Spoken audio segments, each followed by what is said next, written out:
Assalamualaikum warahmatullahi wabarakatuh. Hai teman-teman, sebelumnya perkenalkan nama saya Nur Fadila J dan saya adalah mahasiswa semester 6 angkatan 2021 program studi Pendidikan Pancasila dan Kewarganegaraan Fakultas Ilmu Sosial dan Hukum Universitas Negeri Makassar. Nah, pada kesempatan kali ini saya ditugaskan untuk membuat video penjelasan mengenai apa-apa saja yang telah saya pelajari pada mata kuliah Hukum Bisnis guna untuk melengkapi penugasan pengganti ulangan tengah semester pada mata kuliah Hukum Bisnis. Nah, sebelum lebih jauh membahas terkait dengan apa-apa saja poin-poin yang telah saya pelajari pada mata kuliah Hukum Bisnis, mungkin terlebih dahulu perlu untuk kita ketahui terkait dengan definisi dari hukum bisnis terlebih dahulu. Hukum bisnis sendiri dapat didefinisikan sebagai suatu perangkat kaidah hukum yang digunakan untuk mengatur tata cara pelaksanaan kegiatan maupun urusan dagang, industri, dan keuangan yang memiliki hubungan dengan proses produksi maupun pertukaran barang serta jasa. Hukum bisnis ini juga terdiri dari peraturan perundang-undangan yang mengatur tentang hak, tugas, dan kewajiban pelaku usaha. Nah, selanjutnya adalah jika tadi telah dibahas terkait dengan definisi dan juga tujuan dari hukum bisnis, selanjutnya adalah terkait sumber dari hukum bisnis yang ada di Indonesia. Nah, seperti yang kita ketahui bahwa hukum bisnis di Indonesia itu bersumber dari dalam KUH Perdata atau Indonesian Civic Code, KUH Dagang atau Commercial Code, KUH Pidana atau Criminal Code. Ada juga peraturan perundang-undangan yang terkait dengan bisnis, yaitu perundang-undangan perseroan terbatas, undang-undang perbankan, undang-undang pasar modal, dan lain sebagainya. Membahas lebih jauh terkait dengan hukum bisnis tentu tidak dapat terlepas dari yang namanya perusahaan. Perusahaan pada mata kuliah hukum bisnis kali ini itu dapat diartikan sebagai keseluruhan perbuatan yang dilakukan secara terus-menerus bertindak keluar untuk mendapatkan penghasilan dengan cara memperniagakan barang-barang atau mengadakan perjanjian perdagangan. Perusahaan baru dapat dikatakan perusahaan jika diperlukan perhitungan rugi laba yang dapat diperkirakan dan dicatat dalam bukuan. Nah, selanjutnya materi yang akan saya jelaskan adalah terkait dengan perseroan terbatas. Perseroan terbatas yang selanjutnya biasa disebut perseroan adalah badan hukum yang merupakan persekutuan modal, didirikan berdasarkan perjanjian, melakukan kegiatan usaha dengan modal dasar yang seluruhnya terbagi dalam saham dan memenuhi persyaratan yang ditetapkan dalam undang-undang ini serta peraturan pelaksanaannya. Selanjutnya adalah terkait dengan lembaga keuangan. Tentu berbicara terkait dengan hukum bisnis, kita tidak bisa terlepas dari lembaga keuangan selaku tempat terjadinya transaksi yang bisnis itu sendiri. Nah, lembaga keuangan sendiri secara umum dapat kita artikan sebagai suatu perusahaan yang bergerak di bidang keuangan yang menghimpun, menyalurkan dana ataupun menghimpun dan menyalurkan dana secara bersamaan. Nah, sebelum lebih jauh mengenal terkait dengan isi dari hukum bisnis atau komponen-komponen dari hukum bisnis, terlebih dahulu yang paling utama untuk kita ketahui bersama adalah terkait dengan hukum privat dan juga hukum publik. Hukum privat di sini itu berkaitan dengan hubungan antara individu-individu atau entitas swasta seperti perusahaan atau organisasi non-pemerintah. Ini mencakup segala sesuatu mulai dari kontrak antar individu, perjanjian jual beli hingga hukum waris. Sedangkan untuk hukum publik sendiri itu dia berkaitan dengan hubungan antara individu dan pemerintah serta struktur dan fungsi pemerintahan itu sendiri. Ini meliputi hukum pidana, konstitusi, administrasi publik dan juga hukum internasional.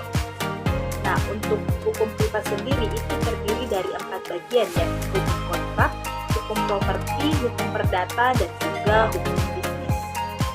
Selanjutnya adalah selain daripada bagian-bagian dari hukum privat, itu perlu kita ketahui bersama terkait dengan sumber-sumber dari hukum privat. Dimana yang saya ketahui yang pertama untuk sumber-sumber dari hukum privat adalah undang-undang. Undang-undang di sini itu dimaknai sebagai sumber hukum privat yang paling utama karena memiliki kekuatan hukum yang bersifat mengikat. Selanjutnya adalah sumber yang kedua, yakni kebiasaan. Kebiasaan adalah perilaku yang dilakukan berulang kali dalam masyarakat dan dianggap sebagai norma yang patut untuk ditaati. Yang ketiga adalah traktat. Traktat di sini adalah suatu perjanjian internasional yang dibuat oleh 2 negara atau lebih. Traktat dapat menjadi sumber hukum privat jika telah diverifikasi oleh Dewan Perwakilan Rakyat atau DPR dan diundangkan dalam lembaran negara Republik Indonesia.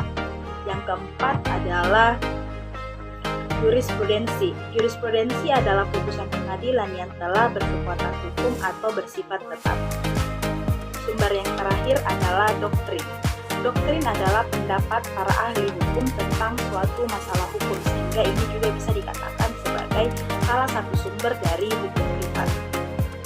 Nah, jika tadi saya telah menjelaskan terkait dengan bagian dan juga sumber dari hukum privat, selanjutnya saya akan menjelaskan bagian dan juga sumber dari hukum publik. Yang pertama adalah terkait dengan bagian dari hukum publik, di mana ada 4 bagian dari hukum publik. Yang pertama adalah hukum konstitusi, yang kedua hukum pidana, yang ketiga hukum administrasi, dan yang keempat adalah hukum tata negara. Jika tadi itu adalah bagian-bagian dari hukum publik, selanjutnya adalah sumber dari hukum publik, di mana hukum publik berasal dari 2 sumber, yakni hukum tertulis dan juga hukum tidak tertulis. Untuk hukum tertulis sendiri itu dia terdiri atas Undang-Undang Dasar 1945, Undang-Undang, Peraturan Pemerintah, Peraturan Presiden, Peraturan Menteri, dan juga Peraturan Daerah. Sedangkan untuk sumber hukum publik tidak tertulis itu terdiri dari kebiasaan hukum, hukum agama, traktat, dan juga jurisprudensi. Tadi saya telah menjelaskan terkait dengan pengertian atau definisi dari bisnis, tujuan, definisi dari lembaga keuangan, perseroan terbatas, dan juga hukum publik dan privat. Terakhir saya akan menjelaskan terkait dengan sumber pendapatan negara beserta jenisnya, di mana berdasarkan Undang-Undang Nomor 17 Tahun 2003 tentang Keuangan Negara di pasal 1 ayat 9 telah dijelaskan bahwa penerimaan pendapatan negara adalah uang yang masuk ke kas negara. Sedangkan pendapatan negara adalah hak pemerintah pusat yang diakui sebagai tambahan nilai kekayaan bersih. Kekayaan bersih yang dimaksud di sini adalah penerimaan pajak, penerimaan bukan pajak, dan juga hibah, di mana di Indonesia pendapatan negara itu dirancang dan dikelola dalam rancangan APBN atau anggaran pendapatan dan belanja negara.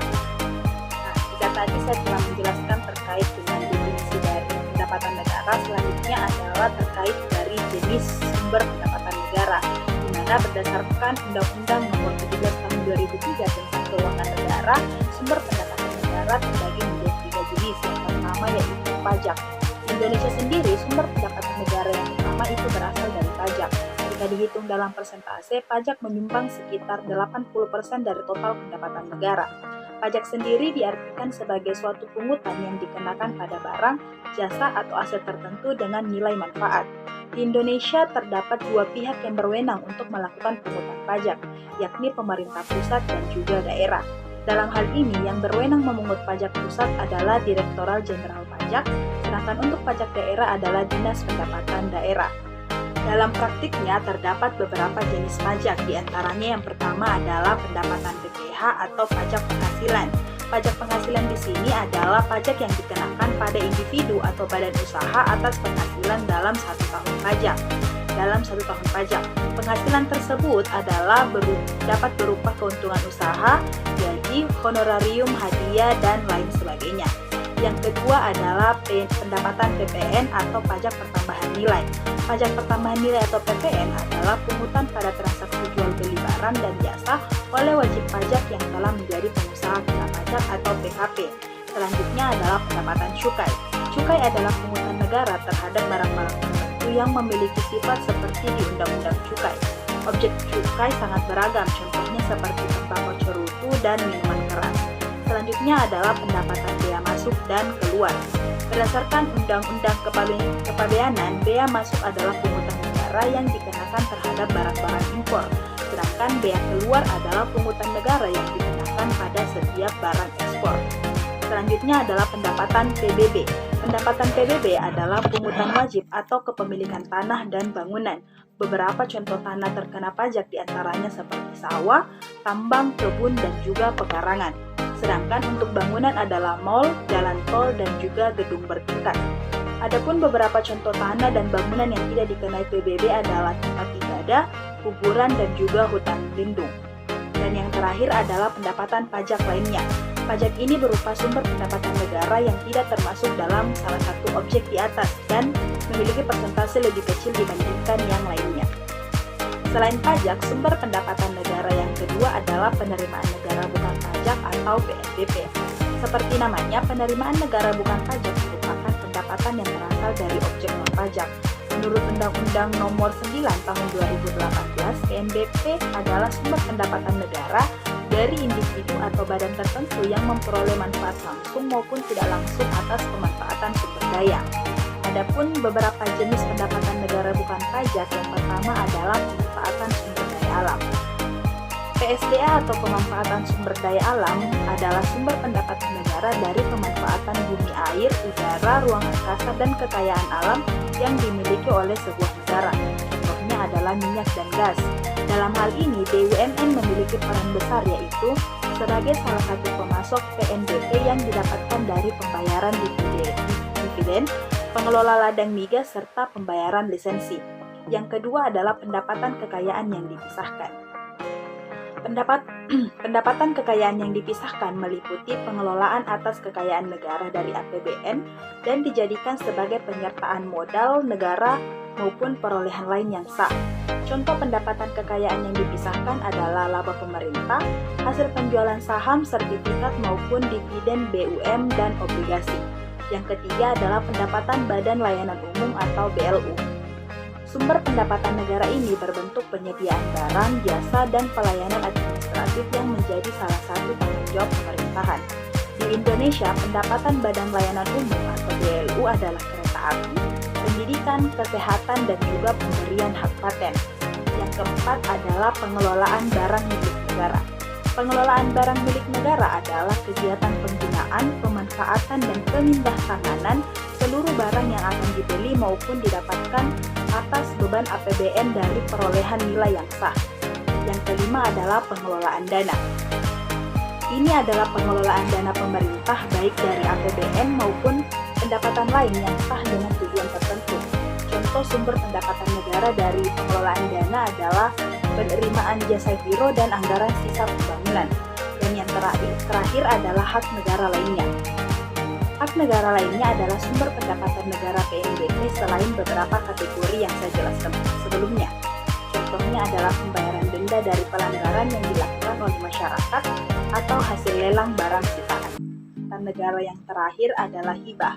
Meskipun tergolong dalam penghasilan non-pajak, hibah terhitung sebagai penerimaan di luar PNBP. Oleh karena itu, hibah diklasifikasikan dalam kelompok berbeda dan memiliki aturan tersendiri. Di Indonesia, hibah diatur dalam Peraturan Pemerintah Nomor 10 Tahun 2011. Dalam aturan tersebut, hibah diartikan sebagai penerimaan negara dalam bentuk devisa yang dirupiahkan, rupiah, barang, jasa, dan atau surat berharga dari dalam maupun luar negeri. Hibah sendiri itu bertujuan untuk mendukung program pembangunan nasional. Contoh alokasinya adalah pada pembangunan suatu daerah yang terkena bencana atau dalam keadaan genting.